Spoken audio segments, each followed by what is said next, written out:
সম্মানিত ভিউয়ার্স, আপনি যদি এই নিয়মে সূরা ইখলাস পাঠ করে আমল করেন, তাহলে আল্লাহ পাক রব্বুল আলামিন আপনার সকল দারিদ্রতা দূর করে দিবেন এবং আল্লাহ পাক রব্বুল আলামিন আপনাকে অনেক টাকা পয়সা ধন সম্পদ দান করবেন, যেভাবে হযরত ইয়াকুব আলাইহিস সালামকে দান করেছিলেন এবং একজন সাহাবা ইকরামকে দান করেছিলেন।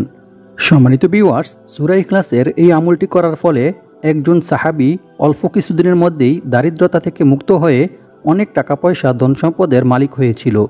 তাই সূরা ইখলাসের এই আমলটি খুবই গুরুত্বপূর্ণ এবং পরীক্ষিত একটি আমল। আপনারাও যদি সূরা ইখলাসের এই আমলটি করেন, তাহলে আল্লাহ তাআলা আপনাদের দারিদ্রতা দূর করে দিবেন এবং ফেরেশতাদের মাধ্যমে গায়বীভাবে অনেক টাকা পয়সা ধন সম্পদ দিয়ে সাহায্য করবেন। সুবহানাল্লাহ। সম্মানিত ভিউয়ার্স, সূরা ইখলাসের কোন আমলটি করিলে দারিদ্রতা থেকে মুক্ত হয়ে অনেক টাকা পয়সা ধন সম্পদের মালিক হওয়া যায় এবং ফেরেশতাদের মাধ্যমে গায়বীভাবে অনেক টাকা পয়সা ধন সম্পদ পাওয়া যায়, সেই আমলটি সম্পর্কে জানতে চাইলে ভিডিওটি স্কিপ না করে সম্পূর্ণ ভিডিওটি দেখতে থাকুন। আর ভিডিওটি ভালো লাগলে লাইক, কমেন্ট, শেয়ার করে চ্যানেলটি সাবস্ক্রাইব করে আমাদের পাশে থাকুন। সম্মানিত ভিউয়ার্স, এখন আমরা জেনে নিব সূরা ইখলাসের এই আমলটি কিভাবে করতে হবে এবং সূরা ইখলাসের গুরুত্বপূর্ণ কিছু ফজিলত সম্পর্কে কোরআন এবং হাদিস থেকে জেনে নিব। সম্মানিত ভিউয়ার্স, আপনি যদি আমার বলা নিয়ম মেনে সূরা ইখলাসের এই ছোট্ট আমলটি করেন, তাহলে আল্লাহ পাক রব্বুল আলামিন অল্প কিছুদিনের মধ্যেই আপনাকে গায়বীভাবে অনেক টাকা পয়সা ধন সম্পদ দিয়ে সাহায্য করবেন ইনশাআল্লাহ। সম্মানিত ভিউয়ার্স, সূরা ইখলাস পবিত্র কোরআনের খুবই ক্ষুদ্রতম একটি সূরা। আমি আশা করছি আপনারা সকলেই এই সূরাটি জানেন। তারপরেও আমি সহিশুদ্ধভাবে আপনাদেরকে সূরা ইখলাস পাঠ করে শোনাবো। ইনশাআল্লাহ আপনারা আমার থেকে শুনে শুনে সহিশুদ্ধভাবে সূরা ইখলাস মুখস্থ করে নেবেন। আউযু বিল্লাহি মিনাশ শাইতানির রাজীম। বিসমিল্লাহির রহমানির রহিম। কুল হুয়াল্লাহু আহাদ, আল্লাহুস সামাদ, লাম ইয়ালিদ ওয়া লাম ইউলাদ ওয়া লাম ইয়াকুল লাহু কুফুয়ান আহাদ। সাদাকাল্লাহুল আযীম। সম্মানিত ভিউয়ার্স, অনেকে কুল হুয়াল্লাহ বলেন, এখানে কুল হুয়াল্লাহ হবে না, বরং কুল হুয়াল্লাহু আহাদ হবে। এভাবে আপনাদেরকে সহিশুদ্ধভাবে সূরাটি তিলাওয়াত করতে হবে। সম্মানিত ভিউয়ার্স, আমলটি করার জন্য অবশ্যই আপনাদেরকে 1 গ্লাস পানি সংগ্রহ করতে হবে। আমি আশা করছি আপনাদের সবার কাছেই গ্লাস আছে এবং আপনারা খুব সহজেই 1 গ্লাস পানি সংগ্রহ করতে পারবেন। আপনাদেরকে বেশি কিছু করতে হবে না, শুধু আমি যে নিয়ম বলে দেব সেই নিয়মে আপনারা পবিত্র কোরআনের এই ছোট্ট সূরা অর্থাৎ সূরা ইখলাস পড়ে আমল করবেন। তাহলে অল্প কিছুদিনের মধ্যেই আল্লাহ পাক রব্বুল আলামিন আপনাদের দারিদ্রতা দূর করে দিয়ে আপনাদেরকে অনেক টাকা পয়সা ধন সম্পদ দিয়ে সাহায্য করবেন ইনশাআল্লাহ। সম্মানিত ভিউয়ার্স, তবে অবশ্যই মনে রাখতে হবে প্রতিটি আমল করার জন্য আল্লাহর উপর এবং আল্লাহর কোরআনের উপর দৃঢ় বিশ্বাস রাখতে হবে। তবেই আপনি আমলটি করে রেজাল্ট পাবেন এবং উপকৃত হবেন। অন্যথায় আপনার এই আমল বৃথা হয়ে যেতে পারে। কারণ আল্লাহ তাআলা বলেন, আমি এই কোরআন সৃষ্টি করেছি মুমিনদের শেফার জন্য। আর যে ব্যক্তি আল্লাহর উপর বিশ্বাস রাখে, আল্লাহ তাআলা তার সকল ইচ্ছা পূরণ করবেনই। সুবহানাল্লাহ। তাই আমলটি করার জন্য অবশ্যই আপনাকে মনে প্রাণে বিশ্বাস রাখতে হবে যে আমি এই আমলটি করার ফলে আল্লাহ তাআলা আমাকে গায়বীভাবে অনেক টাকা পয়সা দিয়ে সাহায্য করবেন ইনশাআল্লাহ। যেভাবে আল্লাহ পাক রব্বুল আলামিন হযরত ইয়াকুব আলাইহিস সালামকে গায়বীভাবে অনেক টাকা পয়সা স্বর্ণমুদ্রা দিয়ে সাহায্য করেছিলেন। সুবহানাল্লাহ। সম্মানিত ভিউয়ার্স, আপনারা যদি আমার বলা নিয়ম মেনে আমল করেন, তাহলে অবশ্যই আপনারা সকলেই টাকা পাবেন ইনশাআল্লাহ। কারণ এটি কোনো সাধারণ আমল নয়, বরং এটি হচ্ছে সূরা ইখলাসের আমল, যে সূরার অনেক ফজিলতের কথা বিভিন্ন হাদিস শরীফের মধ্যে রাসূল সাল্লাল্লাহু আলাইহি ওয়াসাল্লাম বর্ণনা করেছেন। তো প্রিয় দর্শক, আপনারা যারা অতি দ্রুত টাকা পেতে চান এবং আপনাদের যাদের অনেক বেশি টাকার প্রয়োজন, আপনারা অবশ্যই আমার বলা নিয়ম মেনে সঠিকভাবে সূরা ইখলাসের এই ছোট্ট আমলটি করবেন। আর আমলটি করতে হবে সকালে ফজরের নামাজের পর, যা আমি আপনাদেরকে আগেই বলেছি। আমি আশা করি আপনারা বুঝতে পেরেছেন কোন সময়ে আমলটি করতে হবে। আমি এখন আপনাদেরকে সহজভাবে সূরা ইখলাসের এই আমলটির বিষয়ে জানিয়ে দেব এবং কি নিয়মে সূরা ইখলাস পাঠ করিলে আল্লাহ পাক রব্বুল আলামিন আপনাদেরকে অনেক টাকা পয়সা ধন সম্পদ দিয়ে সাহায্য করবেন, সেই নিয়ম সম্পর্কেও আপনাদেরকে জানিয়ে দেব ইনশাআল্লাহ। তবে সূরা ইখলাসের এই আমলটি সম্পর্কে জানার পূর্বে আপনারা যারা ভিডিওতে লাইক করেননি, আপনারা ভিডিওতে লাইক করে আমিন লিখে কমেন্ট করে ভিডিওটি শেয়ার করে দিন। তারপর চ্যানেলটি সাবস্ক্রাইব করে পাশে থাকা বেল আইকনটি ক্লিক করে অল বাটনে সিলেক্ট করে রাখুন এরকম গুরুত্বপূর্ণ ও সুন্দর সুন্দর ভিডিও সবার আগে পাওয়ার জন্য। সম্মানিত ভিউয়ার্স, প্রথমে আমি আপনাদেরকে সূরা ইখলাসের কিছু বিশেষ ফজিলতের বিষয়ে কোরআন এবং হাদিস থেকে জানিয়ে দেব, যে ফজিলত সম্পর্কে জানলে আপনারা বুঝতে পারবেন যে সূরা ইখলাস কত বড় গুরুত্বপূর্ণ একটি সূরা, যে সূরার আমল করে আপনি যা নিয়ত করবেন এবং যে আশা করবেন তাই পূর্ণ হবে ইনশাআল্লাহ। তারপর আপনাদেরকে জানিয়ে দেব সকালে ফজরের নামাজের পর কিংবা কি নিয়মে সূরা ইখলাস পাঠ করিলে আল্লাহ পাক রব্বুল আলামিন আপনার দারিদ্রতা দূর করে দিয়ে আপনাকে ফেরেশতাদের মাধ্যমে গায়বীভাবে টাকা পয়সা দিয়ে সাহায্য করবেন। আবু সাঈদ খুদরি রাদিয়াল্লাহু তাআলা আনহু থেকে বর্ণিত, তিনি বলেন, এক ব্যক্তি অন্য এক ব্যক্তিকে রাতে বারবার সূরা ইখলাস পাঠ করতে শোনেন। অতঃপর সকাল হলে সে ব্যক্তি রাসূল সাল্লাল্লাহু আলাইহি ওয়াসাল্লামকে এই বিষয়টি সম্পর্কে অবগত করেন।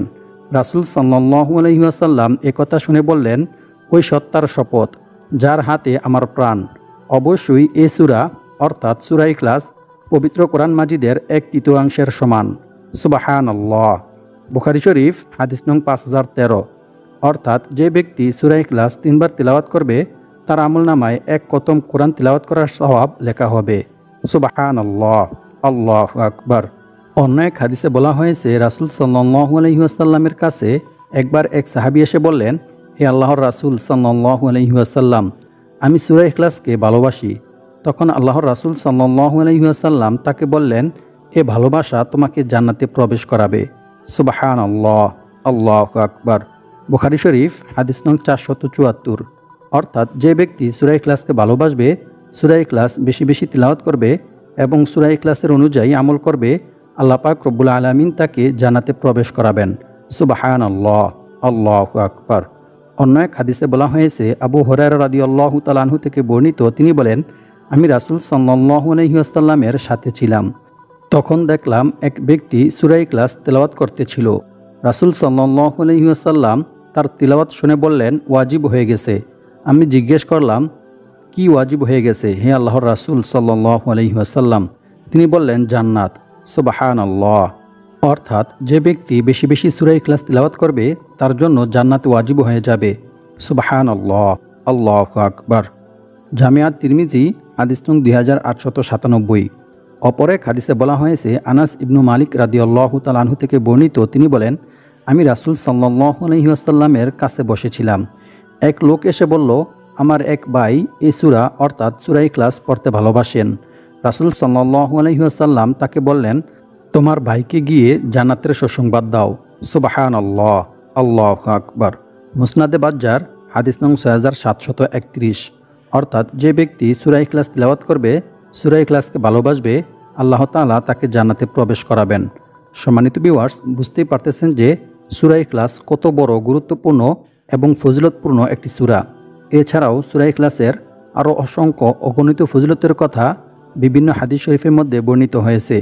অন্য এক হাদিসে বলা হয়েছে, রাসূল সাল্লাল্লাহু আলাইহি ওয়াসাল্লাম বলেন, যে ব্যক্তি প্রতিদিন 200 বার সূরা ইখলাস তিলাওয়াত করবে তার 50 বছরের গুনাহ ক্ষমা করে দেওয়া হবে। সুবহানাল্লাহ। তবে ঋণ থাকলে তা মাফ করা হবে না। নাউযুবিল্লাহি মিন যালিক। তিরমিজি শরীফ হাদিস নং 2898। অপর এক হাদিসে বলা হয়েছে, রাসূল সাল্লাল্লাহু আলাইহি ওয়াসাল্লাম বলেন, যে ব্যক্তি ঘুমানোর উদ্দেশ্যে বিছানায় গিয়ে ডান কাতে শুয়ে 100 বার কুল হুয়াল্লাহু আহাদ সূরা ইখলাস পাঠ করবে, কিয়ামতের দিন আল্লাহ তাআলা তাকে বলবেন, হে আমার বান্দা, তোমার ডান দিক দিয়ে তুমি জান্নাতে প্রবেশ করো। সুবহানাল্লাহ, আল্লাহু আকবার। মিশকাত শরীফ হাদিস নং 2159। অপর এক হাদিসে বলা হয়েছে, রাসূল সাল্লাল্লাহু আলাইহি ওয়াসাল্লাম বলেন, যে ব্যক্তি কুল হুয়াল্লাহু আহাদ সূরা ইখলাস শেষ পর্যন্ত 10 বার পাঠ করবে, আল্লাহ তাআলা সেই ব্যক্তির জন্য জান্নাতে একটি মহল অর্থাৎ একটি ঘর নির্মাণ করে দিবেন। সুবহানাল্লাহ, আল্লাহু আকবার। একথা শুনে ওমর বিন খাত্তাব রাদিয়াল্লাহু তাআলা আনহু বললেন, তাহলে আমরা বেশি বেশি করে সূরা ইখলাস পাঠ করব হে আল্লাহর রাসূল সাল্লাল্লাহু আলাইহি ওয়াসাল্লাম। তারপর রাসূল সাল্লাল্লাহু আলাইহি ওয়াসাল্লাম বললেন, আল্লাহ তাআলাও বেশি বেশি দানশীল এবং অধিক পবিত্র। সুবহানাল্লাহ। মুসনাদে আহমদ হাদিস নং 15610। সম্মানিত ভিউয়ার্স, এক সাহাবী যুদ্ধের ময়দানে নামাজের ইমামতি করার সময় বারবার সূরা ইখলাস পাঠ করেন। সাহাবীরা যুদ্ধ থেকে ফিরে এসে রাসূল সাল্লাল্লাহু আলাইহি ওয়াসাল্লামকে এই বিষয়টি সম্পর্কে অবগত করেন। রাসূল সাল্লাল্লাহু আলাইহি ওয়াসাল্লাম তাদেরকে বললেন, তোমরা তাকে গিয়ে জিজ্ঞেস করো কেন সে এরূপ করেছে। যখন সাহাবীরা তাকে গিয়ে জিজ্ঞেস করলেন, তখন সেনাপতি তাদেরকে বললেন, এই সূরায় আল্লাহর গুণাবলী বর্ণিত হয়েছে, তাই আমি এই সূরাকে ভালোবাসি। রাসূল সাল্লাল্লাহু আলাইহি ওয়াসাল্লাম তখন সাহাবায়ে কেরামদেরকে বললেন, তোমরাও তাকে গিয়ে বলো আল্লাহ তাআলাও তাকে ভালোবাসেন। সুবহানাল্লাহ, আল্লাহু আকবার। বুখারী শরীফ হাদিস নং 7375। সম্মানিত ভিউয়ার্স, সূরা ইখলাসের এই সকল ফজিলত শুনে বুঝতে পারতেছেন যে সূরা ইখলাস কতটা গুরুত্বপূর্ণ এবং ফজিলতপূর্ণ একটি সূরা। তাই আপনারা যদি আমার বলা নিয়ম মেনে সঠিকভাবে সূরা ইখলাসের এই আমলটি করেন, তাহলে আল্লাহ পাক রব্বুল আলামিন আপনাদেরকে গায়বীভাবে অনেক টাকা পয়সা ধন সম্পদ দিয়ে সাহায্য করবেন। এমনকি এক সাহাবী নিজেও সূরা ইখলাসের এই আমলটি করার ফলে কিছুদিনের মধ্যেই দারিদ্রতা থেকে মুক্ত হয়ে অনেক টাকা পয়সা ধন সম্পদের মালিক হয়ে গিয়েছিল। সুবহানাল্লাহ। সম্মানিত ভিউয়ার্স, কিছুক্ষণ পরে আমি আপনাদেরকে সূরা ইখলাসের এই ছোট্ট নিয়মটি জানিয়ে দেব। তার আগে প্রথমে আপনাদেরকে আমলটি করার জন্য অবশ্যই উজু করে পাক পবিত্র হতে হবে। সম্মানিত ভিউয়ার্স, দারিদ্রতা থেকে মুক্ত হয়ে অনেক টাকা পয়সা ধন সম্পদের মালিক হওয়ার জন্য সূরা ইখলাসের এই আমলটি দুইভাবে করা যায়। প্রথমটি হচ্ছে সকালে ফজরের নামাজের পরে আমলটি করতে হবে, এবং দ্বিতীয়টি হচ্ছে ঘরে প্রবেশ করার সময় এই আমলটি করতে হবে। তবে ঘরে প্রবেশ করার সময় আমলটি করিলে এই আমলটির ফজিলত খুব বেশি, এবং এর দ্বারা অল্প কিছুদিনের মধ্যেই আপনি দারিদ্রতা থেকে মুক্ত হয়ে অনেক টাকা পয়সা ধন সম্পদের মালিক হতে পারবেন। সম্মানিত ভিউয়ার্স, এই আমলটি করার ফলে ফেরেশতারা এসে আপনাকে টাকা দিয়ে যাবে। ফেরেশতারা এসে টাকা দিয়ে যাবে বলতে ফেরেশতারা নিজে এসে আপনাকে টাকা দিবে না, বরং আপনার কোনো ভালো কাজের মাধ্যমে অথবা কোনো ভালো মানুষের মাধ্যমে আল্লাহ তাআলা আপনার কাছে এই টাকা পৌঁছে দিবেন। সুবহানাল্লাহ। সম্মানিত ভিউয়ার্স, আমলটি করার পূর্বে অবশ্যই আপনাদেরকে একটি বিশেষ ইস্তেগফার ও দুরূদ শরীফ পাঠ করতে হবে, কারণ যে কোনো আমল করার পূর্বে দুরূদ শরীফ ও ইস্তেগফার পাঠ না করিলে এই আমল আল্লাহর দরবারে কবুল হয় না, আল্লাহর কাছে এই আমল পৌঁছায় না। তাই অবশ্যই আপনাদেরকে একটি বিশেষ ইস্তেগফার ও দুরূদ শরীফ পাঠ করতে হবে। সম্মানিত ভিউয়ার্স, আমি এখন আপনাদেরকে ইস্তেগফার পাঠ করার কিছু গুরুত্বপূর্ণ ফজিলত ও পুরস্কারের বিষয়ে কোরআন এবং হাদিস থেকে জানিয়ে দেব। রাসূল সাল্লাল্লাহু আলাইহি ওয়াসাল্লাম বলেন, আল্লাহ তাআলা ওই ব্যক্তির চেহারা উজ্জ্বল করে দেন যে ব্যক্তি আমার কোনো হাদিস শুনেছে অতঃপর তা অন্যের কাছে পৌঁছে দিয়েছে। সুবহানাল্লাহ। সুনানে আবু দাউদ হাদিস নং 515। সম্মানিত ভিউয়ার্স, আপনারাও যদি এই ভিডিওটি শেয়ার করে দেন এবং আপনাদের দ্বারা অন্যান্য মানুষরা শুনে উপকৃত হয়, তাহলে আপনারাও এই হাদিসের ফজিলত অর্জন করতে পারবেন, অর্থাৎ আল্লাহ পাক রব্বুল আলামিন আপনাদের চেহারাও উজ্জ্বল করে দিবেন ইনশাআল্লাহ। সম্মানিত ভিউয়ার্স, আল্লাহ তাআলা পবিত্র কোরআনের মধ্যে বলেন, ইল্লা মান তাবা ওয়া আমানা ওয়া আমিলা আমালান সালিহা ফাউলাইকা ইউবাদদিলুল্লাহু সাইয়্যাতিহিম হাসানাত ওয়া কানাল্লাহু গফুরুর রহিমা। অর্থ, তবে যে ব্যক্তি তাওবা করে ঈমান আনে এবং সৎকর্ম করে, পরিণামে আল্লাহ তাআলা তার পাপগুলোকে নেকি দ্বারা পরিবর্তন করে দেন। সুবহানাল্লাহ, আল্লাহু আকবার। আল্লাহ তাআলা অতি ক্ষমাশীল ও পরম দয়ালু। সূরা ফুরকান আয়াত নং 70।